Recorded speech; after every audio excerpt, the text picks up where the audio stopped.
السلام عليكم ورحمة الله وبركاته.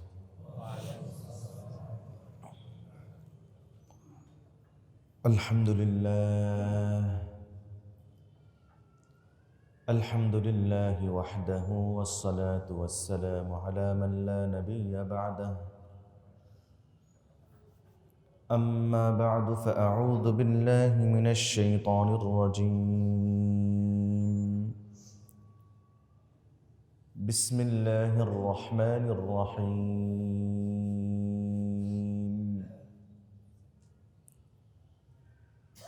سبحان الذي أسرى بعبده ليلا من المسجد الحرام إلى المسجد الأقصى الذي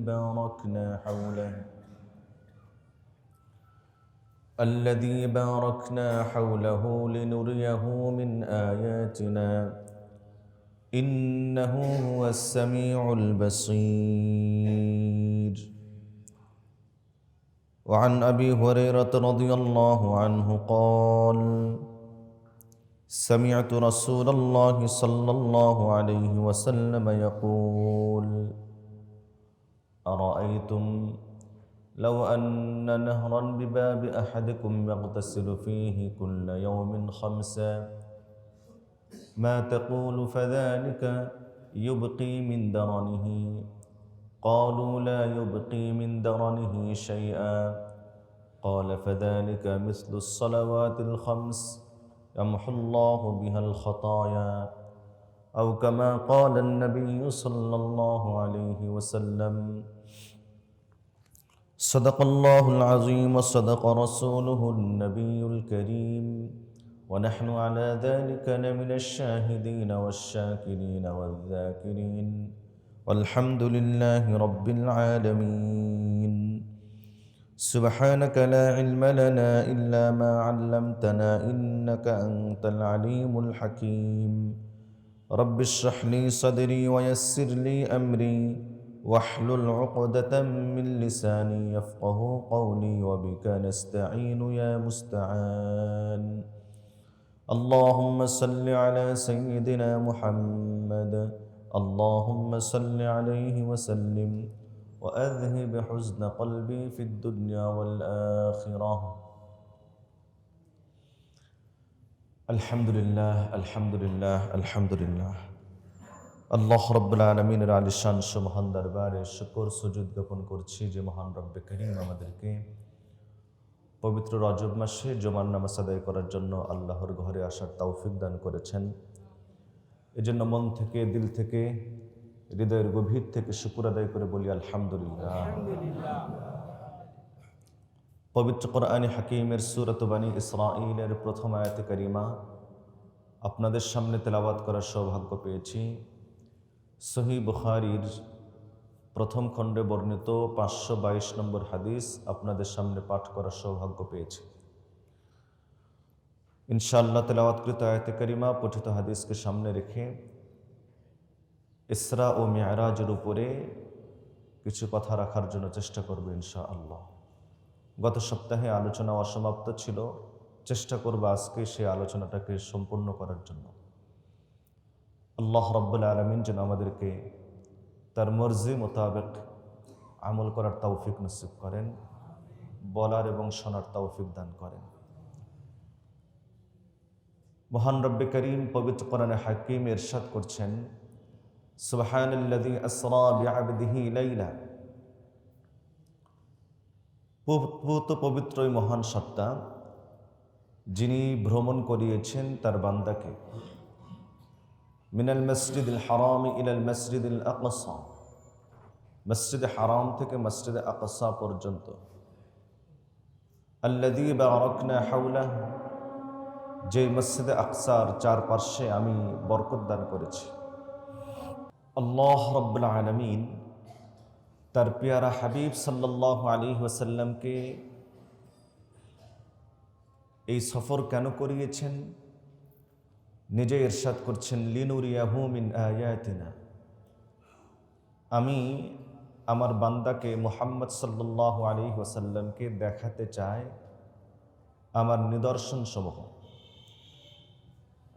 ইন্নাহু হুয়াস সামিউল বাসীর, নিশ্চয় আল্লাহ তাআলা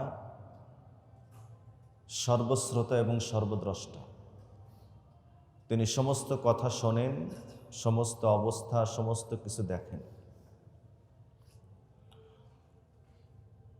আমরা ইতিমধ্যে জেনেছি নবী পাক সাল্লাল্লাহু আলাইহি ওয়াসাল্লামের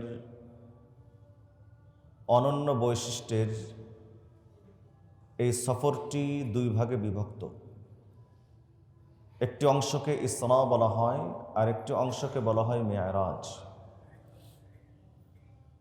মসজিদে হারাম থেকে মসজিদে আকসা পর্যন্ত এই ভ্রমণকে, এই সফরকে বলা হয় হলো ইসরা। ইসরার শাব্দিক অর্থ রাত্রিতে ভ্রমণ করানো। যেহেতু এই সফরটি রাত্রির একটি অংশে সংঘটিত হয়েছে, এই জন্য এটাকে ইসরা বলা হয়। মসজিদে আকসা থেকে ঊর্ধ্ব জগতের ভ্রমণ। কত ঊর্ধ্ব জগৎ, ঊর্ধ্ব জগতের কোন পর্যন্ত, এটা আল্লাহ রাব্বুল আলামিন ভালো জানেন। তবে আমরা এতটুকু বলতে পারি, সর্বঊর্ধ্ব পর্যন্ত নবী পাক সাল্লাল্লাহু আলাইহি ওয়াসাল্লামকে আল্লাহ তাআলা ভ্রমণ করিয়েছেন। মসজিদে আকসা থেকে ঊর্ধ্ব জগতের এই ভ্রমণকে মেরাজ বলা হয়। মেরাজের শাব্দিক অর্থ হলো সিঁড়ি,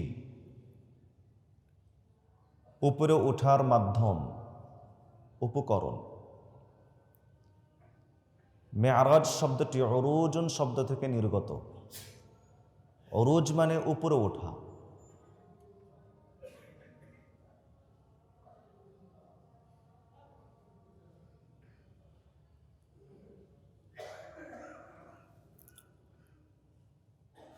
উরুজ মানে উপরে ওঠা,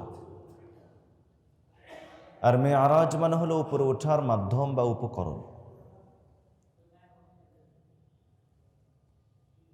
রাসূলুল্লাহ সাল্লাল্লাহু আলাইহি ওয়াসাল্লামকে মসজিদ আকসা থেকে উপরে যে ভ্রমণ করানো হয়েছে, এটা একটা সিঁড়ির মাধ্যমে। মসজিদে হারাম থেকে আকসা পর্যন্ত বুরাকের মাধ্যমে, মসজিদ আকসা থেকে ঊর্ধ্ব জগৎ পর্যন্ত, কমপক্ষে সিদরাতুল মুনতাহা পর্যন্ত মেরাজের মাধ্যমে, সিঁড়ির মাধ্যমে, যে সিঁড়িতে নবী আলাইহিস সালাতু ওয়াস সালাম উপরে ভ্রমণ করেছেন। তো স্বভাবতই প্রশ্ন জাগে যে রাসূলুল্লাহ সাল্লাল্লাহু আলাইহি ওয়াসাল্লাম সিঁড়ি দিয়ে, মেরাজ দিয়ে না জানে কত উপরে উঠেছেন, অত সেই ভ্রমণে নবী আলাইহিস সালাতু ওয়াস সালামের সময় লেগেছে খুব অল্প সময়। 1 বছরও লাগে নাই, 1 মাসও লাগে নাই, 1 রাত পুরাও লাগে নাই। বরং বর্ণিত আছে নবী পাক সাল্লাল্লাহু আলাইহি ওয়াসাল্লাম যে বিছানা থেকে মেরাজে গিয়েছিলেন, নবীজি ঘুরে এসে দেখেন যে সেই বিছানার উষ্ণতা, গরমী ভাব এখনো রয়ে গেছে। তাহলে মোটামুটি ঘন্টা 5 সময় লাগছে, খুব অল্প সময় লাগছে। এটা কেমনে? দেখুন, আল্লাহর রাসূল সাল্লাল্লাহু আলাইহি সাল্লামের উপরে ওঠার এই মেরাজটা, এই সিঁড়িটা, এটা কেমন ছিল এখনকার মানুষের জন্য একটু সহজ হয়েছে বোঝা। আগের মানুষের তো দোতলা ঘরই ছিল না, আমরা দেখেছি। যাদের ছিল দোতলা ঘর, তারা উপরে ওঠার জন্য মই ব্যবহার করত। সিরাজগঞ্জের আঞ্চলিক ভাষা হলো চগ, মই ব্যবহার করত, অথবা কাঠ দিয়ে বানানো খাড়া খাড়া সিঁড়ি ব্যবহার করত, যেগুলো উঠতে সময় লাগত। এর তুলনায় ইট, বালু, সিমেন্টে তৈরি দোতলা 5তলা বিল্ডিংয়ের জন্য ব্যবহৃত সিঁড়িটা তুলনামূলক একটু নিরাপদ এবং একটু দ্রুত ওঠা যায়। এর চেয়ে দ্রুতগতি সম্পন্ন সিঁড়ি হলো চলমান সিঁড়ি, উঠে দাঁড়ালে আপনাকে একাই উপরের দিকে নিয়ে যায়। এর চেয়ে আরো বেশি দ্রুতগতি সম্পন্ন দ্রুতগামী আপনার সিঁড়ি হচ্ছে বর্তমান হচ্ছে লিফট। এটা বৈদ্যুতিক সিস্টেম। লিফটে উঠে আপনি যেই কয়তলায় উপরে উঠবেন সেই ফ্লোরে বাটন টিপলেই অল্প সময়ের মধ্যে আপনাকে উপরে উঠে নিয়ে যাবে। বর্তমান পৃথিবীর বড় একটি বিল্ডিং এর নাম হলো বুর্জ আল খলিফা। 100 তলার উপরে এই ভবনটি, আপনাদের ভালো জানা আছে। একদম গ্রাউন্ড ফ্লোর থেকে শুরু করে টপ ফ্লোর পর্যন্ত উঠতে 1 মিনিট প্লাস সময় লাগে, 2 মিনিট টাইমও লাগে না। তাহলে মানুষ তাদের মেধা, তাদের বুদ্ধি, তাদের প্রযুক্তি ইত্যাদি দিয়ে যদি এত দ্রুতগতি সম্পন্ন লিফট তৈরি করতে পারে, এবং আল্লাহ ভালো জানেন ভবিষ্যতে আরও এর চেয়ে কত উন্নত এবং কত দ্রুতগতি সম্পন্ন লিফট তৈরি হবে, আল্লাহ তাআলাই ভালো জানেন। তো মানুষের ক্ষুদ্র এবং অতি ক্ষুদ্র সসীম এবং সীমিত জ্ঞানের মাধ্যমে, প্রযুক্তির মাধ্যমে এত দ্রুতগতি এবং নিরাপদ একটি লিফট যদি তৈরি করতে পারে, তাহলে মহান আল্লাহ রব্বুল আলামিন যেখানে সকল ক্ষমতার মালিক এবং সকল প্রযুক্তি যার কাছে, ওই মহান রব্বে কারিম বুঝি এর চেয়ে দ্রুতগতি সম্পন্ন একটি লিফট, একটি সিঁড়ি তার হাবিবের জন্য পাঠাতে পারেন না? পৃথিবীর সকল মানুষের সকল প্রযুক্তি, উন্নত ব্যবস্থা যখন আল্লাহর এক হুকুমের কাছে পরাজিত, কি বলেন? উন্নত স্বাস্থ্য ব্যবস্থা, স্বাস্থ্য সেবা, এরপরে উন্নত আপনার হাসপাতাল, মেডিকেল ইত্যাদি সমস্ত কিছু থাকার পরও একদম ক্ষুদ্রাতি ক্ষুদ্র, যা খালি চোখেও দেখা যায় না, এমন একটা ভাইরাসের কাছে পৃথিবী আত্মসমর্পণ করতে বাধ্য হয়েছিল। করোনার কাছে মানুষ আত্মসমর্পণ করতে বাধ্য হয়েছিল। কোনো প্রযুক্তি কাজে লাগে নাই, আল্লাহ রাব্বুল আলামিনের এক হুকুমের সামনে। সাম্প্রতিককালে এখনো পর্যন্ত পৃথিবীতে আলোচিত ভয়ঙ্কর বিভীষিকা একটি দৃশ্য মানুষ দেখেছে আমেরিকাতে। দাবানলে আগুনে পুড়ে ছাই হয়ে যাচ্ছে, এবং হওয়ারই কথা, কারণ যারা মানুষের ঘর বাড়িতে আগুন লাগায় তারা নিজেরাও সুখে থাকতে পারে না, এটা বাস্তব কথা।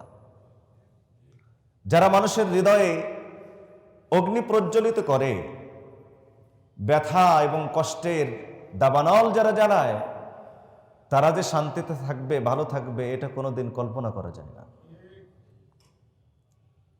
এজন্য এক কবি বলেছেন, জো জ্বালাতা হ্যায় কিসি কো ও ভি জলতা হ্যায় জরুর, जो जलाता है किसी को वो भी जलता है जरूर, शमा भी जल जाती है परवाना जल जाने के बाद, शमा भी जल जाती है परवाना जल जाने के बाद। যারা কাউকে জ্বালায় তারাও জ্বলে। আগুন অনেক পঙ্গপালকে ধ্বংস করে, মেরে ফেলে, আগুন নিজের ভিতরে পোড়ায়, কিন্তু আগুনও সবসময় থাকে না। মোমবাতি অনেক কিছুকে পোড়ায়, কিন্তু নিজেও আস্তে আস্তে শেষ হয়ে যায়।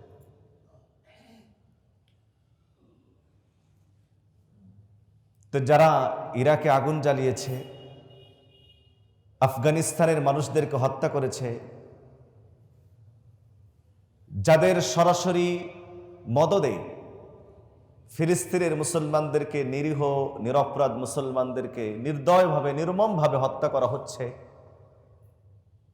ঘরে বাড়ি আগুন জ্বালিয়ে দিয়েছে, তো তাদের ঘরেও, তাদের দিলেও আগুন জ্বলবে, এটাই স্বাভাবিক। কথা বলেন ঠিক না? এটা পৃথিবীর নিয়ম। কেউ কাউকে কষ্ট দিয়ে ভালো থাকতে পারে না। গ্রাম অঞ্চলে মানুষ বলে কেউ কারো ক্ষতি করে ঘরে উঠতে পারে না। তাদের কাছে আগুন নিভানোর কত উন্নত প্রযুক্তি, কত শক্তিশালী হাতিয়ার আর মাধ্যম, কিন্তু এক আগুনের কাছে, আল্লাহর হুকুমের কাছে তারা পরাজিত। তো মানুষ যদি তাদের প্রযুক্তি দিয়ে 100 তলারও বেশি বিল্ডিং এর একদম গ্রাউন্ড ফ্লোর থেকে টপ ফ্লোর পর্যন্ত 1 মিনিট প্লাস সময়ের মধ্যে যদি উঠতে পারে, তাহলে অবশ্যই আল্লাহ রাব্বুল আলামিন তার পিয়ারা হাবিবের জন্য এর চেয়ে আরো অনেক দ্রুতগতি সম্পন্ন নিরাপদ একটি লিফট, একটি সিঁড়ি তার নবীর জন্য প্রেরণ করতে সক্ষম। এমনটাই হয়েছে। এজন্য মসজিদ আকসা থেকে উপরের যে ভ্রমণ, এটাকে এজন্যই মেয়ারাজ বলা হয় যে নবীজির জন্য অকল্পনীয় সুন্দর নিরাপদ দ্রুতগতি সম্পন্ন একটা সিঁড়ি আনা হয়েছিল। আল্লাহর রাসূল সাল্লাল্লাহু আলাইহি ওয়াসাল্লাম এই সিঁড়িতে সফর করে প্রথম আসমান পর্যন্ত উঠলেন। জিবরিল আলাইহিস সালাম প্রথম আকাশে গিয়ে সেখানকার গেটম্যান ফেরেশতা, দ্বাররক্ষক ফেরেশতা জিবরিল আলাইহিস সালাম তার কাছে গিয়ে অনুমতি প্রার্থনা করলেন, সালাম দিলেন। ফেরেশতা বললেন যে আপনি সঙ্গে কে আসছে? তো বলেন মুহাম্মদুর রাসূলুল্লাহ সাল্লাল্লাহু আলাইহি ওয়াসাল্লাম এসেছে। আল্লাহ রাব্বুল আলামিন তাকে ডেকেছেন। আসমানের দরজা খুলে দেওয়া হলো। নবী আলাইহিস সালাতু ওয়াস সালাম প্রথম আকাশে গেলেন। প্রথম আসমানে যাওয়ার পর সেখানকার দায়িত্বরত ফেরেশতা এবং অন্যান্য ফেরেশতাদের সঙ্গে সাক্ষাৎ হয়। অসংখ্য অগণিত ফেরেশতা রাসূলুল্লাহ সাল্লাল্লাহু আলাইহি ওয়াসাল্লামকে মারহাবার তাকবীর দিয়ে নবীজিকে বরণ করে নিলেন। নবীজির মেরাজের পিছনে যত রহস্য বর্ণনা করা হয়েছে, তার মধ্যে এটাও একটা রহস্য ছিল যে জমিনের ফেরেশতারা আসমানের ফেরেশতাদের কাছে গর্ব করত যে আমরা আল্লাহর পিয়ার হাবিব সাল্লাল্লাহু আলাইহি ওয়াসাল্লামকে প্রতিদিন দেখে থাকি। আসমানের ফেরেশতারা আল্লাহ তাআলার কাছে আবেদন করেছিলেন, রব্বে কারীম, আমাদেরকেও এই সৌভাগ্য দান করেন যে আমরা যেন আপনার পিয়ারা হাবিবের সুন্দর চেহারাটা একবার হলেও দেখতে পারি। যেন ফেরেশতারাও রাসূলুল্লাহ সাল্লাল্লাহু আলাইহি ওয়াসাল্লামের সাহচর্য চেয়ে নবীজির সান্নিধ্য আল্লাহর কাছে কামনা করেছেন, নিজেদেরকেও সৌভাগ্যবান করার জন্য। ফেরেশতারা আল্লাহর কাছে চেয়ে নিয়েছেন রহমত আলম সাল্লাল্লাহু আলাইহি ওয়াসাল্লামকে একটু দেখার জন্য। কি ভাই, আপনাদের মনে চায় না এমন নবীজিকে দেখতে? আল্লাহর রাসূল সাল্লাল্লাহু আলাইহি ওয়াসাল্লামের সাক্ষাৎ পাওয়াটা বড় সৌভাগ্যের ব্যাপার। এটা কত দামি জিনিস। সারা পৃথিবীর সকল মানুষ, উম্মত মুহাম্মাদের সব মানুষ মিলে ইবাদত বন্দেগী করে ওই মর্যাদা পর্যন্ত যেতে পারবে না নবী আলাইহিস সালাতু ওয়াস সালামের একজন সাহাবী, সাধারণ সাহাবী যে মর্যাদা পেয়েছেন। নামাজ, তেলাওয়াত, জিকির, দান, সাদাকা, আমরা সবাই সবকিছু করে সম্মিলিতভাবে ওই মর্যাদায় পৌঁছতে পারবো না নবীজির একজন আদনা সাহাবী, সাধারণ সাহাবী যে মর্যাদায় উপনীত হয়েছেন।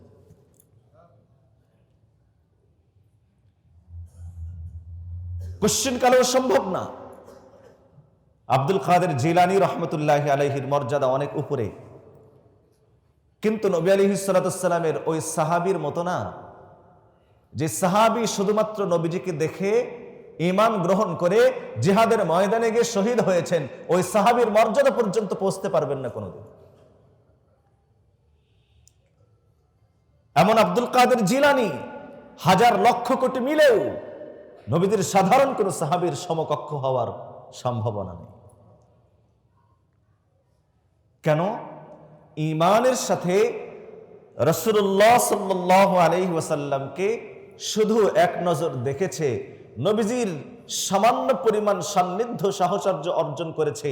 এতটুকুর মর্যাদা এমন যে আমরা সকলে মিলেও, সকল মানুষ মিলেও ইবাদত বন্দেগী সম্পন্ন করেও সাধারণ সাহাবীর মর্যাদা পর্যন্ত পৌঁছতে পারব না। মুহতারাম হাজিরিন, সাহাবায়ে কেরাম নবী পাক সাল্লাল্লাহু আলাইহি সাল্লামকে এমনভাবে গ্রহণ করেছিলেন, সেটা ভিন্ন আলোচনা, আমি ওইদিকে যাচ্ছি না।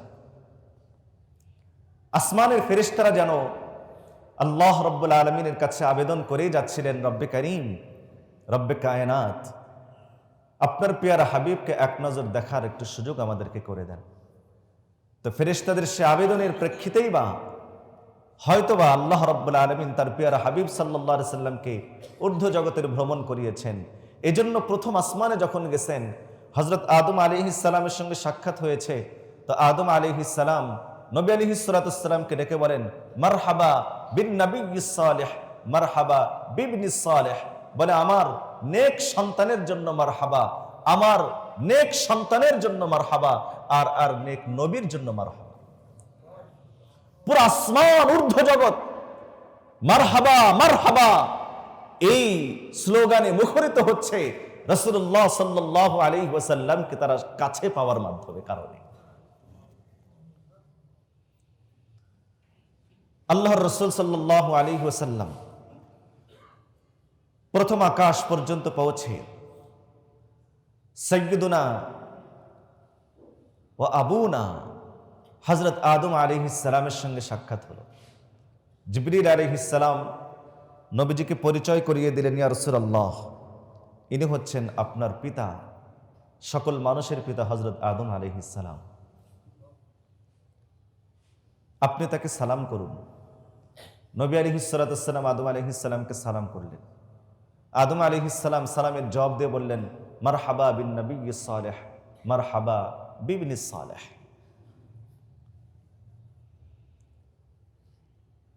ওলামায়ে কেরাম লেখেন, জিবরিল আলাইহিস সালাম নবী আলাইহিস সালাতুস সালামকে অন্যান্য সকল নবীর সঙ্গে সাক্ষাৎ করিয়ে পরিচয় করিয়ে দিয়েছেন, যেন আজকে আল্লাহর রাসূল সাল্লাল্লাহু আলাইহি সাল্লাম নতুন দুলহা, নতুন জামাই। যেমন নতুন জামাইয়ের কাছে অন্য লোকদেরকে পরিচয় করিয়ে দেওয়া হয়, নবী আলাইহিস সালাতুস সালামের কাছে অন্য নবীদেরকে পরিচয় করিয়ে দেওয়া হচ্ছে। আল্লাহর রাসূল সাল্লাল্লাহু আলাইহি সাল্লাম আগে সালাম দিলেন, আদম আলাইহিস সালাম সালামের জবাব দিলেন। এখান থেকে একটা গুরুত্বপূর্ণ বিষয় শিক্ষণীয় হলো, যারা শ্রেষ্ঠ তারা আগে সালাম দেয়। তুলনামূলক যারা শ্রেষ্ঠ তারা আগে সালাম দেয়, আর আগে সালাম দেওয়া শ্রেষ্ঠ হওয়ার লক্ষণ। কেন? মর্যাদার দিক থেকে আদম আলাইহিস সালামের মর্যাদা বেশি নাকি আমাদের নবীজির মর্যাদা বেশি? আমাদের নবীজির মর্যাদা বেশি। সালাম কে আগে দিয়েছেন, আদম আলাইহিস সালাম নাকি আমাদের নবীজি? আয়েশা সিদ্দিকা রাদিয়াল্লাহু তাআলা আনহার মর্যাদা বেশি নাকি আমাদের নবীজির মর্যাদা বেশি? আয়েশা সিদ্দিকাকে নবী আলাইহিস সালাতুস সালাম আগে সালাম দিতেন না আয়েশা সিদ্দিকা নবীজিকে আগে সালাম দিতেন? নবীজি হযরত আয়েশাকে আগে সালাম দিতেন। আগে সালাম দেওয়া শ্রেষ্ঠ হওয়ার লক্ষণ। সালাম নেওয়ার অপেক্ষায় থাকা শব্দটা বললাম না, ওটার লক্ষণ। কেন? নবী পাক সাল্লাল্লাহু আলাইহি সাল্লাম বলেন, ইন্না আওলান নাস বি ইয়াউমাল কিয়ামাহ মান বাদাআ বিস সালাম। কিয়ামতের দিন ওই ব্যক্তি আমার কাছে থাকবে যে মানুষদেরকে আগে আগে সালাম দেয়।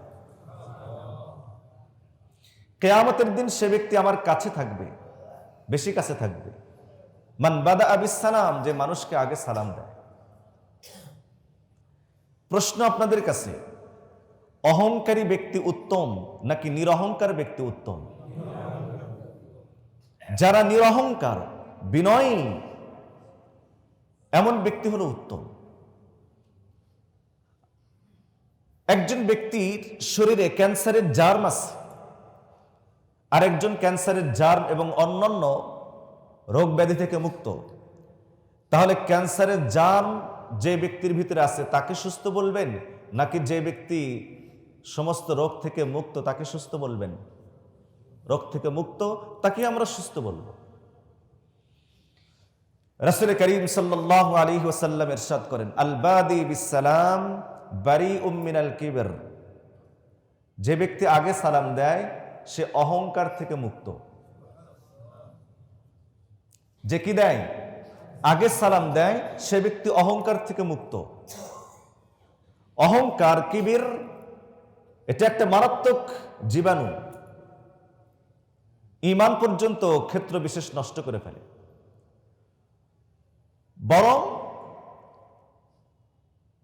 যারা ইসলাম গ্রহণ করতে পারেনি তাদের সবচেয়ে বড় রোগ ছিল হলো তারা অহংকারী।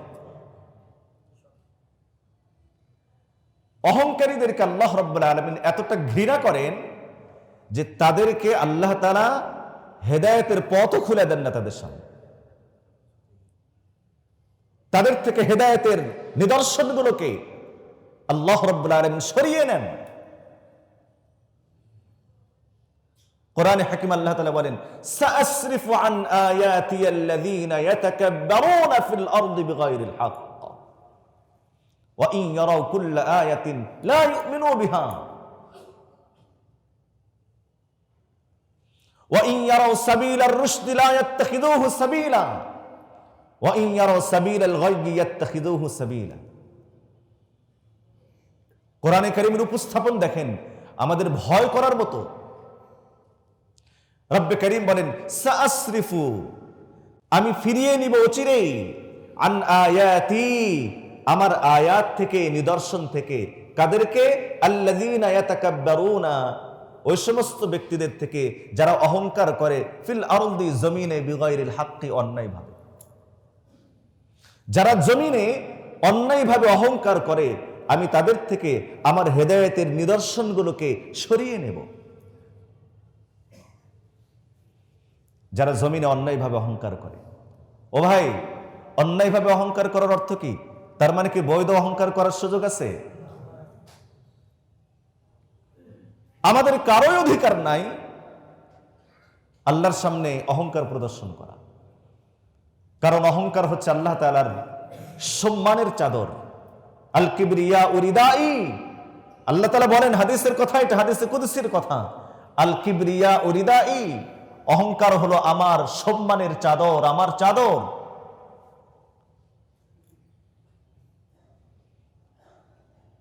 যে ব্যক্তি অহংকারের চাদর নিয়ে টানা হেসরা করবে, তাই জন্য আল্লাহর সম্মান নিয়ে টানা হেসরা করলো, আল্লাহ তাআলা বলেন, আযাবতুহু, আমি তাকে অবশ্যই শাস্তি দেব। লা তামশি ফিল আরদি মারহা, আল্লাহর জমিনে অহংকার করো না, অহংকার করে চলাফেরা করো না।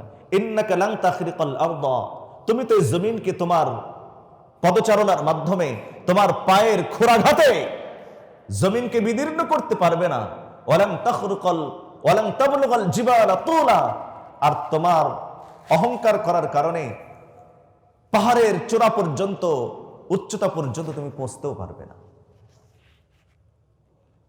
আল্লাহ তাআলা বলেন, যারা জমিনে অন্যায়ভাবে অহংকার করে, আমি তাদের থেকে আমার আয়াতকে, নিদর্শনকে, ইসলামের আলোকে তাদের থেকে সরিয়ে নেই।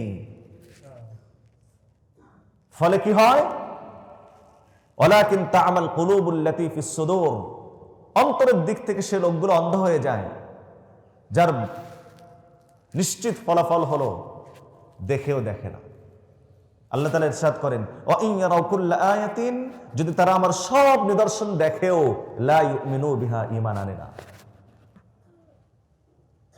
ওয়া ইন ইয়ারাউ সাবিলার রুশদি লা ইয়াত্তাখিযুহু সাবিলা, হেদায়েতের পথ দেখলেও তারা গ্রহণ করে না।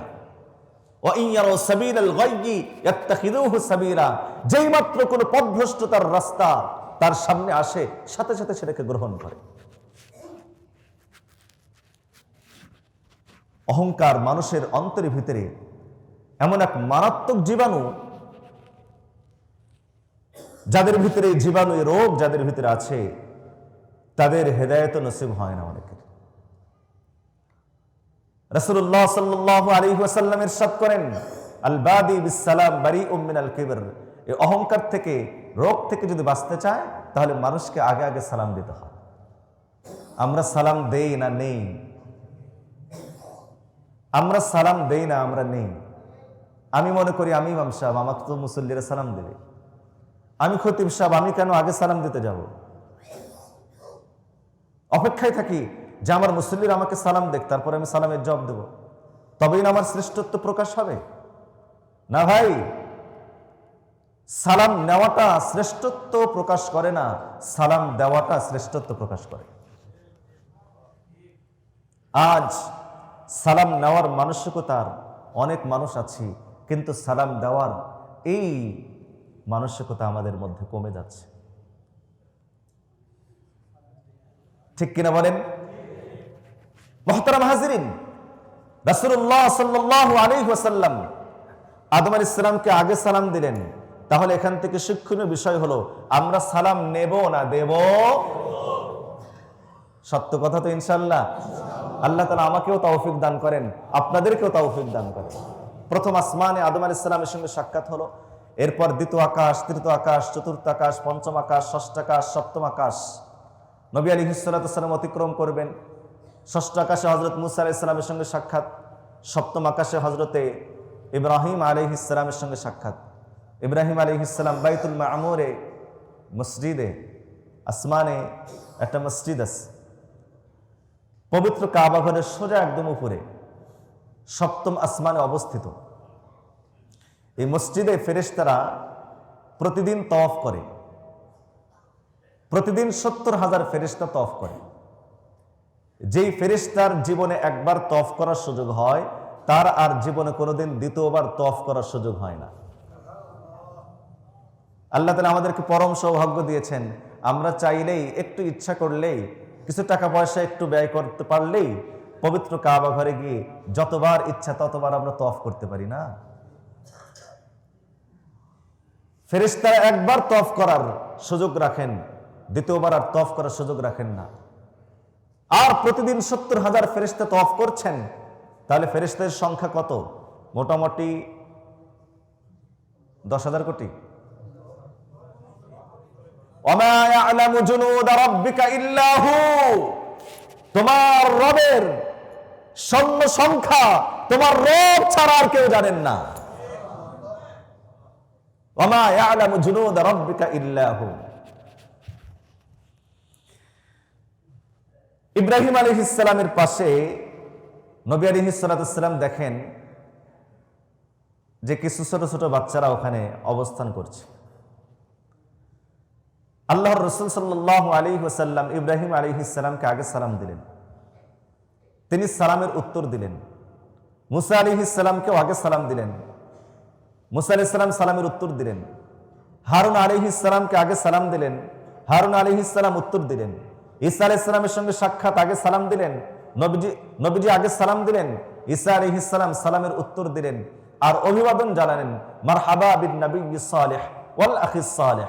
হযরত হারুন আলাইহিস সালাম নবী আলাইহিস সালামকে সালামের জবাব দিয়ে অভিবাদন জানান, মারহাবা বিন নবিয়্যিস সালিহ ওয়াল আখিস সালিহ। হযরত ইদ্রিস আলাইহিস সালাম জবাব দিয়ে, সালামের জবাব দিয়ে বলেন, মারহাবা বিন নবিয়্যিস সালিহ ওয়াল আখিস সালিহ। সকলেই যেন আল্লাহর পয়গম্বরকে মারহাবা মারহাবার ধ্বনিতে প্রতিধ্বনিত করে নবী আলাইহিস সালামকে বরণ করার আনন্দ আর খুশি প্রকাশ করতেছিলেন। সপ্তম আসমান পাড়ি দিলেন, সিদরাতুল মুনতাহা পর্যন্ত পৌঁছলেন। কোথায় সিদরাতুল মুনতাহা? আল্লাহু আকবার। যেখানে গিয়ে ঊর্ধ্ব জগৎ শুরু হয়েছে, জান্নাতের জগৎ যেখান থেকে শুরু হয়েছে। যে সিদরাতুল মুনতাহার কাছে হলো জান্নাতুল মাওয়া। কোরআনে হাকিম আল্লাহ রাব্বুল আলামিন বলেন, ইনদা সিদরাতিল মুনতাহা ইনদাহা জান্নাতুল মাওয়া ইয ইয়াগশা সিদরাতা মা ইয়াগশা মা যাগাল বাসর ওয়া মা তাগা লাকাদ রাআ মিন আয়াতি রাব্বিহিল কুবরা। সিদরা মানে বড়ই গাছ, মুনতাহা মানে বর্ডার। সীমান্তবর্তী এরিয়া। হযরত জিবরিল আলাইহিস সালামের ওই পর্যন্ত যাওয়ার অধিকার আছে, তার উপরে যাওয়ার অধিকার নেই। সেখানে একটা বড়ই গাছ আছে। নবী আলাইহিস সালাতু ওয়াস সালাম বলেন যে আমি মেরাজের রাত্রিতে দেখেছি, ইসরার রাত্রিতে আমি দেখেছি যে এই বড়ই গাছকে সোনালী কালারের এবং রৌপ্য কালারের প্রজাপতি দিয়ে পুরা গাছটাকে ঢেকে নিয়ে আছে।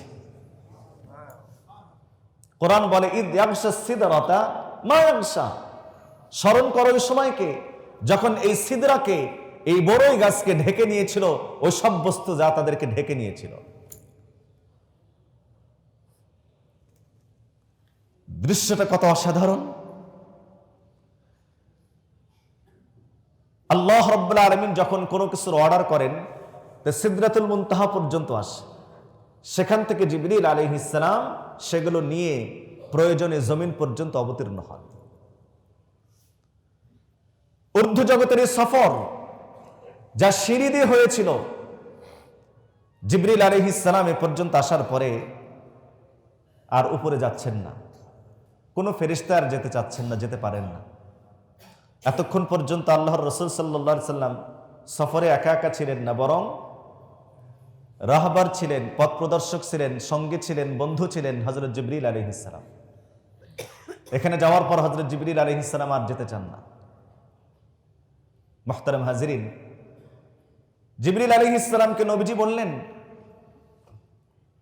হে ওহীর হামিল, বার্তাবাহক, হামিলুল ওয়াহি, আপনি আমার সঙ্গে চলেন না কেন? হযরত জিবরিল আলাইহিস সালাম তখন এক অসাধারণ উত্তর দিয়েছিলেন। আল্লামা জালালউদ্দিন শেখ সাদি রহমতুল্লাহি আলাইহি তিনি এই বিষয়টিকে কবিতার আকৃতিতে আমাদেরকে শুনিয়েছেন। ফার্সি ভাষায় তার কবিতা আছে, বুস্তা নামক কিতাবের ভিতরে তিনি এই কবিতাগুলো লিখেছেন। এই দৃশ্যগুলো তিনি তার কবিতার মাধ্যমে প্রকাশ করেছেন। কি বলেন? শবে বর্ণে সাজতাজ ফালক বরগুদাশত, বাতম কিনো যা আজ মালক দরগুজাশত, বাতম কিনো যা আজ মালক দরগুজাশত, চুনাগর মে দরতি है कुर्बत बुरंद, किधर सिदरा जिबरील अज़ुबाज़मंद, किधर सिदरा जिबरील अज़ुबाज़मंद, बदो गुफ्त सालार बैतुल हराम, के ऐ हामिले वहय बरतर परम, के ऐ हामिले वहय बरतर परम, बदो गुफ्त सालार बैतुल हराम, के ऐ हामिले वहय बरतर परम, के ऐ हामिले वहय बरतर परम, बगुफ्ता फरातर मजालम नमंद, बमंदम के नीरो ये बालम नमंद, अगर एक सरे मोए बरतर परम, फुरूगे तजल्ली बसूजद परम, फुरूगे तजल्ली बसूजद परम। ফার্সি ভাষায় শেখ সাদি রহমতুল্লাহ এই কবিতাগুলো লিখেছেন। তিনি বলেন, নবী পাক সাল্লাল্লাহু আলাইহি ওয়াসাল্লাম এক রাতে সফর করলেন আর ঊর্ধ্ব জগতে উঠতে উঠতে সিদরাতুল মুনতাহা পর্যন্ত পৌঁছলেন। জিবরিল আলাইহিস সালাম যেখানে গিয়ে ক্লান্ত হয়ে গেলেন, উপরে যাওয়ার আর তার অনুমতি নাই। বাইতুল্লাহ শরীফের যিনি সালার, সিপাহ সালার রাসূলুল্লাহ সাল্লাল্লাহু আলাইহি ওয়াসাল্লাম জিবরিল আলাইহিস সালামকে বলেন, ভাই জিবরিল, আমার সঙ্গে উপরে উঠেন না, চলেন না। জিবরিল আলাইহিস সালাম বলেন, বাগুফতা ফরাতার মাজালাম নামান্দ, বামানদাম কি নীরো ইবালাম নামান্দ, আগার এক সারে মো ইবারতার পরম, যদি আমি কেশাগ্র পরিমাণ, চুলের অগ্র পরিমাণও যদি আরেকটু উপরে উঠি, ফুরুগে তাজাল্লি বাসুজাত পরম, আল্লাহর নূরের তাজাল্লিতে আমার 600 পাখা সবগুলো পুরে ভস্ম হয়ে যাবে। আমার আর ক্ষমতা নাই উপরে উঠার। এখন কেবলমাত্র শুধুমাত্র আপনারই এই সম্মান আর মর্যাদা যে আপনি আল্লাহ রাব্বুল আলামিনের আরশ পর্যন্ত পৌঁছে যাবেন।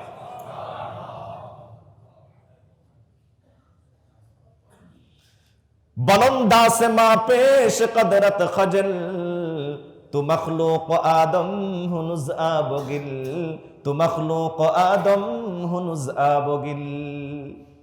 আমার প্রিয় ভাই, আকাশের এই বিশালত্ব নবী আলাইহিস সালাতু ওয়াস সালামের সম্মান আর মর্যাদার কাছে পদদলিত।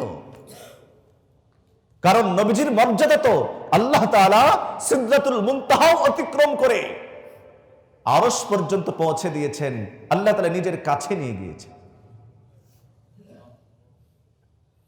মুহতারাম হাজিরিন, এখান থেকে বোঝা যায় যে ফেরেশতাদের চেয়ে মানুষের সম্মান বেশি। কি বলেন? ফেরেশতাদের চেয়ে মানুষের সম্মান বেশি, ফেরেশতাদের চেয়ে মানুষের ক্ষমতাও বেশি। কারণ সর্বোচ্চ মাকাম আল্লাহ রাব্বুল আলামিন যেটা নির্ধারণ করেছেন তো সেটা মানুষের জন্য নির্ধারণ করেছেন। কোন ফেরেশতার জন্য জান্নাত বরাদ্দ করা হয় নাই, মালিকানা দেওয়া হয় নাই, কিন্তু জান্নাতের মালিকানা দেওয়া হয়েছে তো বনি আদমের জন্য দেওয়া হয়েছে, আপনাদের জন্য জান্নাতের মালিকানা দেওয়া হয়েছে।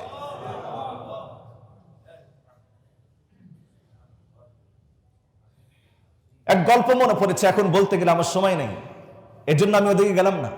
আল্লাহর রাসূল সাল্লাল্লাহু আলাইহি ওয়াসাল্লাম সেখান থেকে আরো উপরে গেলেন, সমস্ত মানজিলাত অতিক্রম করলেন, ওই স্থান পর্যন্ত পৌঁছলেন যেখানে মানুষের ভাগ্য লেখনীর কলমের আওয়াজ পাওয়া যায়। ভাগ্য লেখা তো আগেই হয়ে গেছে, এটা একটা তামসিল ছিল। নবী আলাইহিস সালাতু ওয়াস সালামকে কানে শোনানো হচ্ছে ভাগ্যের লেখার কলমের সেই লেখার যে খচখচ আওয়াজ, এটা শোনা যাচ্ছে। সেটা অতিক্রম করে নবী যাওয়ার উপরে গেলেন, এমন একটা জায়গায় গেলেন যেখানে পুরা পিনপতন নিস্তব্ধতা, কোনো আওয়াজ নেই, কোনো কথা নেই। নবী আলাইহিস সালাতু ওয়াস সালাম নিজেকে একা একা মনে করলেন, ভিতরে ভিতরে কিছুটা ভীতি অনুভব করলেন। ঠিক সেই মুহূর্তে চেনা পরিচিত কণ্ঠটা ভেসে আসলো, যে কণ্ঠটা হযরত জিবরিল আলাইহিস সালামের। জিবরিল আলাইহিস সালামের কণ্ঠ ভেসে আসছে, হে মুহাম্মদ সাল্লাল্লাহু আলাইহি ওয়াসাল্লাম, আল্লাহর পেয়ারা হাবিব, আপনি একটু ভয় পাবেন না। আপনি যে মর্যাদায় যত উপরে উঠেছেন, এত উপরে, এত উচ্চ মর্যাদায় আল্লাহ তাআলা কাউকে উঠান নাই। আপনি এমন জায়গায় পৌঁছেছেন যে মহান রব্বে কারীম এখন আপনার সঙ্গে কথা বলবে। জিবরিল আলাইহিস সালামের আওয়াজ শেষ, কথা শেষ। আল্লাহ রাব্বুল আলামিন পেয়ারা হাবিব সাল্লাল্লাহু আলাইহি ওয়াসাল্লামকে ডেকে বলছেন, বন্ধু, আপনি আমার জন্য কি এনেছেন? রাসূলুল্লাহ সাল্লাল্লাহু আলাইহি ওয়াসাল্লাম আল্লাহর কাছে তিনটি জিনিস পেশ করলেন, বললেন, আত-তাহিয়াতু লিল্লাহি ওয়াস-সালাওয়াতু ওয়াত-তাইয়্যিবাত। রব আল্লাহ, আমি আপনার জন্য এনেছি আত-তাহিয়াতু ওয়াস-সালাওয়াতু ওয়াত-তাইয়্যিবাত, মানে আমার মৌখিক সকল ইবাদত, আমার শারীরিক সকল ইবাদত, আমার আর্থিক সকল ইবাদত কেবলমাত্র আপনার জন্যই। তিনটি জিনিস আল্লাহর দরবারে পেশ করলেন, গোলামি পেশ করলেন। গোলামি, আমার মৌখিক গোলামি, আমার শারীরিক গোলামি, আমার আর্থিক গোলামি, সব কেবলমাত্র আল্লাহ তোমার জন্য আমি এনেছি, অন্য কারোর জন্য নয়। আল্লাহ তাআলা খুশি হয়ে নবীজিকে তিনটি জিনিস দিলেন। আসসালামু আলাইকা আইয়ুহান নাবিয়্যু ওয়া রাহমাতুল্লাহি ওয়া বারাকাতুহু। আল্লাহু আকবার বলেন। আসসালামু আলাইকা আইয়ুহান নবী, হে নবী, আমি আপনাকে আমার সালাম দান করলাম। ওয়া রাহমাতুল্লাহ, রহমত দান করলাম। ওয়া বারাকাতুহু, আমার সব বরকতের ভান্ডার আপনার জন্য উন্মোচিত করে দিলাম। নবীজি একাই নেন নাই, কি বলেন নবীজি? আসসালামু আলাইনা ওয়া আলা ইবাদিল্লাহিস সালিহিন। এই সালাম একা একা নিতে চান না নবীজি, এজন্য বলেন আসসালামু আলাইনা, আল্লাহ আপনার এই সালাম আমাদের সকলের উপর, ওয়া আলা ইবাদিল্লাহিস সালিহিন, আর আপনার নেক বান্দাদের জন্য এই সালাম। সুতরাং শুধু নেক হওয়া দরকার, নবীজির ওই সময়কার এই সালামের দোয়া আপনাদের জন্য অবিরাম বর্ষিত হতে থাকবে যদি আমরা নেককার হতে পারি। আল্লাহ এবং তার রাসূলের প্রেমময় এই সুন্দর আলোচনায় ফেরেশতারা বলে উঠলেন, আশহাদু আল্লা ইলাহা ইল্লাল্লাহ ওয়া আশহাদু আন্না মুহাম্মাদান আবদুহু ওয়া রাসূলুহু। ও ভাই, আল্লাহ রাব্বুল আলামিন তার প্রিয় হাবিব সাল্লাল্লাহু আলাইহি ওয়াসাল্লামকে এই তিনটি বিশেষ জিনিস দান করেছেন। এক হাদিসের মধ্যে বর্ণিত আছে, নবী আলাইহিস সালাতু ওয়াস সালামকে আল্লাহ তাআলা তিনটি বিশেষ জিনিস দান করেছেন, তার মধ্যে একটি হলো নামাজ। নামাজের বিষয় সব হুকুম নাজিল হয়েছে জমিনে, জিহাদ নাজিল হয়েছে জমিনে, যাকাতের বিধান নাজিল হয়েছে জমিনে, সাদাকার বিধান নাজিল হয়েছে জমিনে। অন্যান্য হুকুমগুলো, পর্দার বিধান, অন্যান্য সকল হুকুম নাজিল হয়েছে। জিবরিল আলাইহিস সালাম এসে জমিনে নবীজিকে জানিয়ে গিয়েছেন, কিন্তু নামাজ ব্যতিক্রম, যে নামাজের হুকুম ফরজ করা হয়েছে তো জমিনে ফরজ করা হয় নাই, জিবরিলকে পাঠায়া নবীজির কাছে দেওয়া হয় নাই, বরং আল্লাহর পয়গম্বরকে আল্লাহ রাব্বুল আলামিন শাহী মেহমান বানায়া সর্বোচ্চ মাকামে উঠায়া তারপরে নবীজিকে এবং নবীজির মাধ্যমে এই উম্মতকে 5 ওয়াক্ত নামাজের হাদিয়া দান করা হয়েছে। বড় কপাল পুরো হতভাগা ওই সমস্ত মানুষ যারা আল্লাহর দেওয়া এই আজিমুস শান নিয়ামত, বিশাল এই হাদিয়া যারা গ্রহণ করে না, তারা চূড়ান্তই হতভাগা, চূড়ান্তই হতভাগা, চূড়ান্তই হতভাগা এবং চূড়ান্ত মাহরুম আর বঞ্চিত। কথা বলেন ঠিক কিনা? আজ জুমার নামাজ আদায়ের জন্য শত শত মুসল্লির উপস্থিতি। গত এক সপ্তাহে যারা নামাজ পড়িনি, বলেন আল্লাহর কাছে কি জবাব আছে? বলেন আল্লাহর কাছে কি জবাব আছে? কি উত্তর দিবেন আপনি? যে নিয়ামতকে, যে হাদিয়া আল্লাহ তাআলা আসমানে নিয়ে দিলেন, সেটা প্রতিদিন ত্যাগ করছি, আল্লাহর কাছে কি জবাব আছে? এই জন্য ভাই আসুন, নবী আলাইহিস সালাতু ওয়াস সালামের মিরাজ থেকে গুরুত্বপূর্ণ একটি শিক্ষণীয় অংশ হলো নবীজির প্রতি নাজিল করা এই নামাজের নিয়ামতকে, হাদিয়াকে গ্রহণ করে নিজের জীবনে বাস্তবায়ন করা। রাজি আছেন ইনশাআল্লাহ? নিজের জীবনে নামাজ বাস্তবায়ন করার 4টি ক্ষেত্র। 1 নম্বর, আমি নিজে নামাজকে কায়েম করব, মানে 5 ওয়াক্ত নামাজ নিজে আদায় করব। 2 নম্বর, পরিবারে নামাজের বিধানকে কায়েম করব। নাম্বার 3, সামাজিকভাবে নামাজকে কায়েম করব। নাম্বার 4, রাষ্ট্রীয় পর্যায়ে নামাজ কায়েম করব ইনশাআল্লাহ। রাজি আছেন? আল্লাহ রাব্বুল আলামিন যেন আমাদের সকলকে কথাগুলো বোঝার এবং আমল করার তৌফিক নসিব করেন। আল্লাহুম্মা আমিন। ওয়া আখিরু দাওয়ানা আনিল হামদুলিল্লাহি রাব্বিল আলামিন। যারা সুন্নাত পড়ি নাই শুধু 4 রাকাত সুন্নাত আদায় করেন।